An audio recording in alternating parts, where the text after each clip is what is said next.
Yes, welcome back. This is week 3. Yes, March week 3. We are back in school. We are back in cruise. We are back. We're just back. And we are back with... Andrew Rubio. Come on. my full name, but... No, say with chest, man. It's good, man.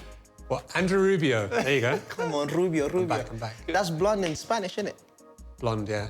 Did you know that? Yeah, I did. Oh, well done. And also we are back with... George Littlemore. Come on, chest. I said it like Andrew. It's like you guys are shy. No. They're like, say like, yeah, I'm George Littlemore. I'm George Littlemore from Guildford. Come on. We love it. We are talking about how we'll be known, and it's not just by our salts, Come on. but it's by our light. Great. It's coming obviously from the scripture in Matthew 5:13-16, when Jesus is preaching the great Sermon on the Mount. An amazing sermon, guys. You should read it in your own time. But he's talking about how we are the light of the world. And I love this analogy as it says that you wouldn't get a lamp and put it under the lampstand. Right. Yeah. You want it high up, just like the studio, you know? Yeah. You probably can't see it. But my question is to you boys today is, do you feel nervous about telling people that you're Christian? I used to, in school. So when I was first a Christian, Age of 16? I kind of, 16. So I wouldn't like be outwardly talking about how I'm a Christian or something like that. Yeah. I did to my friends, but I think I experienced like my friends mocking me or like making fun of me and stuff. And I think that really kind of like made me a lot more nervous about telling people, you know, because of those experiences. So Yeah. now I don't really anymore. I think because after learning that, you know, Jesus even said like the world will reject him. Yeah. So it's not unnatural for us to like feel like, you know, people will persecute us or reject us or anything like that. Yeah. But How old are you now, Andrew? 27. 27. So it's been 11 years since then till now. When did you feel like you were comfortable for people to know you're a Christian? I think when you have those encounters with God, and it's almost like from those encounters, it's like you have complete faith in God. Do you know what I mean? Yeah. Like there's moments where you're like, it's that's undeniable. Yeah. And I think I came to realize that like I can't let my friends have the same experience. I can't tell them what my encounter was like and expect them to have the same encounter. Like my experience is personal. Yeah. So you have to just love them, like, you know, be friends with them, that kind of stuff, without pushing it too much on them, in hope that they will have, you know, their own encounter and they'll ask questions and stuff. Yeah. That's awesome. What about you, George? Do you ever feel nervous people know you're Christian? I think similar, man. Like, I certainly used to. Yeah. Even when I first made that decision, I was definitely cautious of it. I think because of the fear of what people would think. Right. Do you know what I mean? You've suddenly made a decision, and that's my decision. You know, as I said, week 1, I was 14 when I made that decision. Yeah. It's almost like people knew me before. That wasn't that bad, do you know what I mean? But then now they knew me after, and I was like, but what are they going to think because I've changed? And what are they going to think because they don't know what it's like. Yeah. They haven't been to church with me. They didn't make that decision for themselves. And it's difficult, you know, because there's that fear of what are they going to think of me. Yeah. But I think the more I've grown up and the more I've done life and I've been to church and I've been around people who've encouraged me, even my youth leaders, man. I'm not just saying that because we're doing a youth conversation, but my youth leaders encouraged me massively when I was at school. Go and be you. You know, you don't have to hide, you don't have to try and pretend to be someone else. And that's what the scripture's saying, do you know what I mean? Go out and actually shine your light. Yeah. You know, when we made that decision to follow Jesus, it's amazing because we get the opportunity to then show that to other people. Yeah. And I was encouraged by my youth leaders and my youth pastors and all of that. You know, go out and make a difference. Go and do that. Yeah. So I think over time I've grown to, you know, I'm confident I'll talk to anyone about it now. But certainly when I first made that decision, I think I was more fearful, for sure. Yeah. I was asking that question because in the scripture, he says that you are the light of the world. A town built on a hill cannot be hidden. And we are that light, obviously, because we have Jesus in us. Yeah. So that can cause some sense of nerves and maybe because of experience or reputation and, you know, people's perception about being a Christian. Which then also leads me to the question is, have you ever even had a negative experience in sharing that light or being that house built on top of a hill that cannot be hidden? When people know that, you know what, George, you're a Christian, and then that just made you a target or had some negative experiences with that. Yeah, I think it's also pressure. Do you know what I mean? I don't know if you boys feel it, but sometimes it feels like there's pressure. Yeah. And, you know, that pressure's not from God. We know that. But, you know, sometimes you put pressure on yourself. Other Christians, yourself, you know, whatever. There's almost that pressure, that weight that sits on you, like, you know, sometimes you feel like people are looking at you, waiting for you to slip up or make a mistake, you know, waiting for you to say that swear word on that night out. Or do you know what I mean? It's like they're waiting for you to catch you out, like, oh, you're not a real Christian if you do that. And I think it's a good point. Sometimes it's actually like, well, I'm a human being. Yeah. I've got faith in Jesus and I'm trying to walk towards him. I'm trying to live like him. I'm trying to shine that light. I will fall down. I do fall down.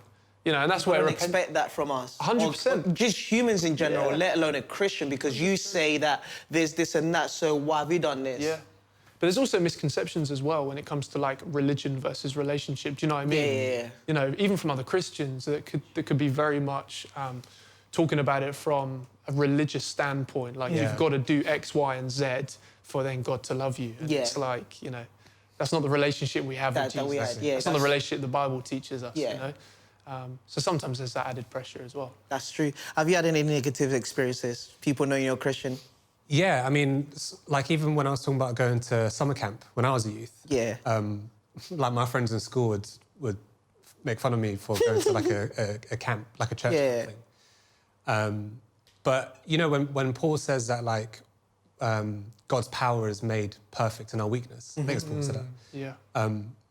Like I was talking about, it's not about trying to be perfect and, you know, be blameless or anything like that. But even in times when we're like, we stumble or we're weak or whatever, if we can talk about how God's saved us and taken us out of that, like that shows God's grace in our work in our lives. And I think that really speaks volumes about you know, who God is. And, who God is. That's true.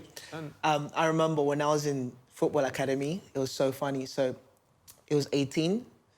So like 17, 18, right? So everyone was 17, turning 18. And then that's when everyone started going clubbing for the first time. And like I said 2 weeks ago, it's like I was forced to go to church. Right. We had Bible study on a Wednesday. We had prayer meeting on a Friday. And then we had Sunday church. So every Friday, they always used to make this joke of like, Antonio, you coming partying with us? Because obviously we're turning 18, celebrating. I was like, no, I'm not. Like, I can't. I'm at church. And they're like, bro, does your church go from 9 p.m. to 9 a.m.? So everyone always used to like mock me for that. And I remember when I was like, obviously I was like, I'm not having sex until I'm married. And I was like, you virgin. And I was like the mocking stock because of what I believed. I remember I also asked my friends to come to my old church. It was so funny. And I put my reputation on the line, invited them. And then after that, like some of the church songs that we sang, they were just mocking me always. So it was hard, man. I wasn't even a real Christian. Like looking back now, I didn't even think I lived that life as much. But just because of what I believed, the beliefs that my parents forced on me, I was getting slaughtered all the time. Like it was a tough one. So it was always a thing that being a Christian wasn't a thing that I could have been proud of growing up. Yeah, well. And even now that I'm a pastor, it's funny because I got dreadlocks, I wear caps. And I remember when I broke my knee, I was at A&E and they were like, oh, so what's your occupation, sir? I was like, oh, I'm a motivational speaker for young people. And they're like, no, like, but what did you actually do? So I was like, so eventually started talking. And then, funny enough, I invited her to church. She's like, what? You're a pastor? No with that hair, no with those clothes. And it was like, point proven, this is why I don't tell people what I do, because people would always put those judgments in me. So before we just wrap up, I just want to ask this last question to you guys is that, has there been a point, obviously, with the shame and reputation being maintained that, you know, you stayed true to who you are, you were that light, you were that salt that it speaks about, and someone's life was impacted by you standing integral to who you were as a person? Yeah. Go on, mate. Yeah, I think, like, going into the workplace, I didn't want to carry that same kind of fear of judgment, like, going into work that I had in school. That's good. And, like, in my last workplace, I was managing a team, and one of the guys on my team was dealing with really severe anxiety. And he would, like, I would have a one-on-one with him in one of the office rooms, and we would chat, and he was like, how do you, like, get through work and stuff? Like, you seem really, like, together and composed and all that. And I was like, honestly, it's my faith. Like, Yeah. I had to be open with him. I was like, I think my faith really helps me, like, you know, not get stressed out and, you know, all that kind of stuff. And he, like, opened up and he was, like, asking questions, like, I think I need that. Wow. And so, yeah, I think being bold about having those conversations, like, makes a huge impact. And now he comes to church, or he watches church on Sundays. That's so cool. So he's never been to the actual building? No. That's not awesome. at all. But, Soon come. It's amazing. June the 21st, isn't it? Yeah, for real. Yeah. That's awesome, man. I love that. I think similar, like, I think I had a revelation even with the scripture that we've been speaking about from Matthew 5. Like, the revelation of light always overcomes the darkness. Come on.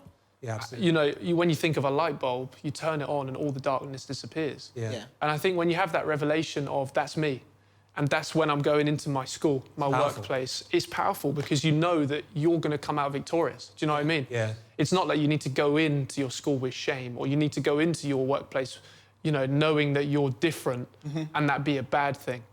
But going in with that confidence of actually my light's going to shine and it's going to light up this place rather than I'm going to be impacted. That's why the scripture says don't hide it. Do you know what I mean? Because the moment we hide it, our light is useless. Yeah. But the moment we let it shine out, then it has a purpose. Yeah. I think even for me, I started a crew when I was at school, when I was 17, and it was awesome. I loved it. But I even have conversation with guys. You know, I'm 23 now, so that would have been a number of years ago now. Last week. Yeah, do you know what I mean? A number of years ago now. But the guys who came along to that at school with me, who were, you know, we spoke messages on a weekly basis. You know, whatever we did, chatted about life. Guys are still in church now and have a relationship with Jesus because of that. Yeah. And I think that's awesome because that was me going, I'm going to step out, I'm going to try and make a difference. And you see the fruit of it years to come. Yeah. And that's an eternal thing as well. Oh, mate. Literally. Yeah, big time. That's how powerful it is. Yeah. So good. Guys, this conversation can go on forever. Yeah, I'm really enjoying this. But you guys should definitely carry on in your cruise because I do believe that you guys have a lot to say. So if you've got your Zoom camera off, turn it on, unmute your mic, and discuss how you can impact your school and shine your light. Until next week, peace and love.